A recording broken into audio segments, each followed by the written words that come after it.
চোখ রাখবো এই মুহূর্তের সবচেয়ে বড় খবরে। জয়নগরে নাবালিকা ধর্ষণ ও খুনের ঘটনায় ফাঁসির রায় নিম্ন আদালতের। ধর্ষণ ও খুনের ঘটনায় ফাঁসির নির্দেশ।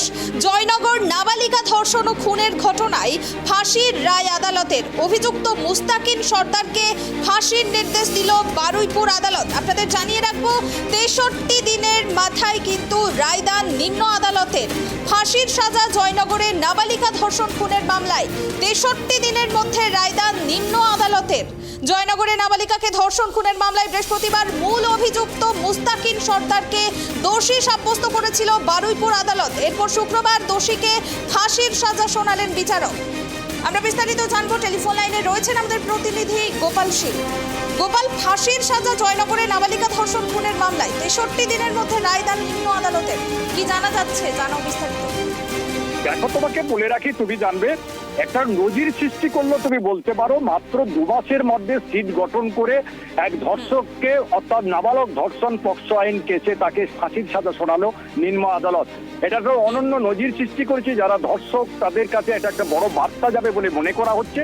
তোমাকে বলে রাখি, আজ থেকে প্রায় 2 মাস 2 দিন আগে জয়নগরে এক নাবালিকা 4th শ্রেণীর কর্মীকে ধর্ষণ করে খুন করা হয়েছিল।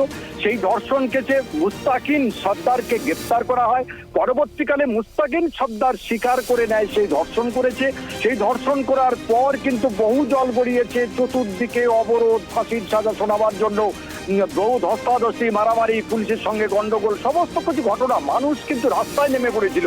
পরবর্তীকালে শেষ পর্যন্ত মাত্র 2 মাস তুমি জানেন পক্সো আইনে প্রায় 1 বছর 1.5 বছর সময় লাগে কোনো বিচারকের বিচার দিতে। মাত্র 2 মাসের মাথায় তাদের কিন্তু আজকে ফাঁসির সাজা শোনানো হলো। গতকালই অ্যাডিশনাল ডিস্ট্রিক্টে ফাস্ট ট্র্যাক কোর্টে সুব্রত চ্যাটার্জি কিন্তু তাকে দোষী সাব্যস্ত করেছিল।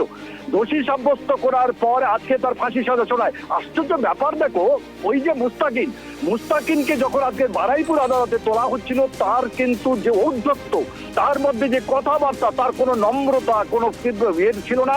সে কিন্তু সেখানে ঔদ্ধত্য করে সবাই দিকে হাত উঁচিয়ে বড় বড় কথা বলতেও থাকে বলে জানা গেছে। কিন্তু যাই হোক না কেন, ফাঁসির সাজা যখন শোনানো হয়েছে ইতিমধ্যে, সে কিন্তু চোখ দিয়ে তার জল পড়তে থাকে।